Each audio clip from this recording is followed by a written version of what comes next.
Here's what's been happening in northeastern Ohio. This is from 1970 to the year 2000. Here's our population growth in the blue line. That's our land use in the red line. We need to stop reacting to sprawl. We need to control it. We need to revitalize our cities. We need to revitalize our towns. And sprawl has been an enormous cost to us. And we do this by acting collaboratively and by forming a governance of sharing that's appropriate. Region-wide land use planning revenue sharing needed now. Why? Northeastern Ohio's real personal income per capita job growth, per capita growth and job growth from 1990 to 2005 was significantly, not a little bit, was significantly lower than the 9 largest metropolitan areas. Here again, I'll go back to Minneapolis, St. Paul, and we can do the same thing here. There is absolutely no reason why not. We have everything in place to do it. The only thing we don't have in place is the collaboration necessary, but it's coming because people are thinking that way now. They went from 14th in the nation in per family income, Minneapolis-St. Paul Regional Plan, 14th in the nation in 1970, to today, they're 4th in the nation. They started off with 187 communities. Today, there are 187 communities. We can do the same thing, even better and quicker. I know we can. And that's what the statistics are showing us. So there's real hope here, folks. Don't let anybody paint fear across your mind that all is lost. It's not. We're on the precipice of one great advantage here. And the Mayor's Association and the mayors and now the Council Association are stepping up to the plate to do the right thing.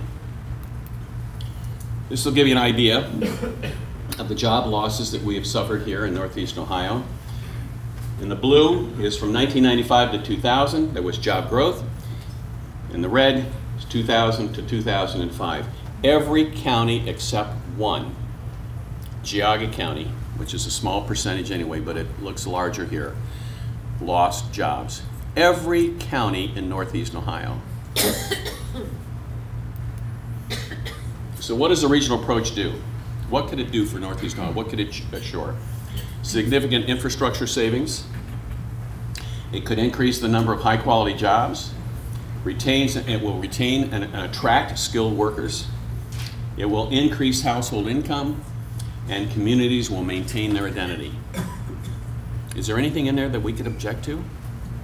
I don't know. I can't think of anything. The regional approach must be unique. We can't just take some other plan and overlay it across Northeastern Ohio, because we have certain intricacies and policies and constitutional constraints that say that it has to be unique for Northeastern Ohio. So an analysis and discussion revealed that the implementation of the program will be evolutionary and incremental. As I say, this is not a hockey stick. Today, things are bad. Tomorrow, things are good. This is going to be progressive, but we have to set the foundation now.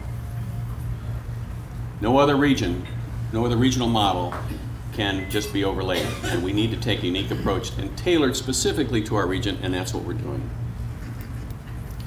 Okay, so how do we get there? Northeastern Ohio needs to think and act more collaboratively, cooperatively, which requires region-wide planning and sharing of the region's growth. We are going to have growth. Even in the worst times, we've had growth. Okay? Well, we can augment that growth. In the land use planning, this is a critical element, the efficient and measurable cost savings of the public infrastructures. We need to reduce government friction in terms of economic development and business growth. We spend more time competing with ourselves. What's the old adage? A house divided will always fall. We spend more time competing with ourselves when who we need to be competing with is the rest of the world. And we can do it because we've got all the assets right here, and most of it's already in place. We need to establish. We need to reinvest in areas where the infrastructure already exists. Cleveland, Akron, Youngstown, our major cities are really the economic engines. And I'll give you an example because I think this is really easy to image. Youngstown, Ohio has the infrastructure in place to support 250,000 people. It meets every criteria of every regulatory agency in the country, in the state, and locally, and in the county. Their highest population, at one time they were 190,000 residents. Today they're 80,000 residents. Why in the world would we be sprawling outside that city? The cost is enormous. And all we need to do is to share the new growth.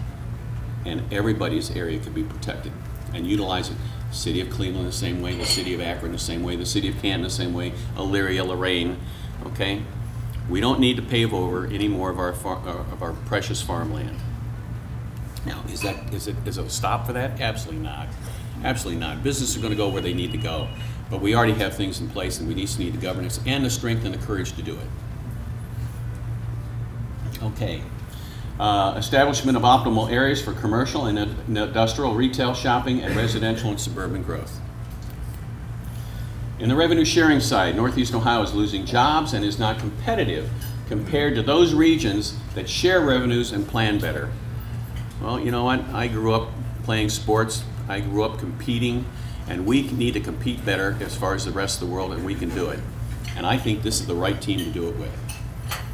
Revenue sharing portion is not a look back. Nobody loses anything. I want to drive that home because everybody wants to start off with a thought about revenue sharing.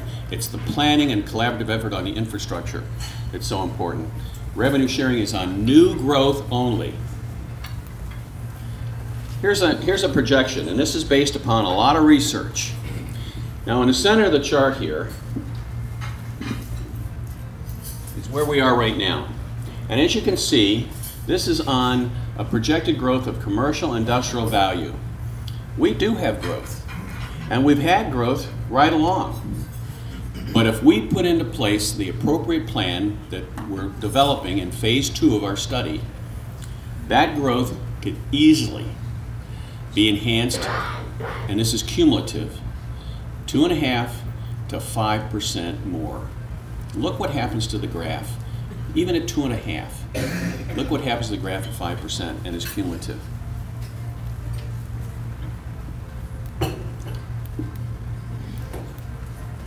This is with the projected growth of the income tax base, because we both have property tax and income tax here in Northeast Ohio. Same thing, 2.5% to 5%. It's possible, it's real, and all it's going to take is us. I'm going to bring up my colleague, Mayor Akers. Bruce?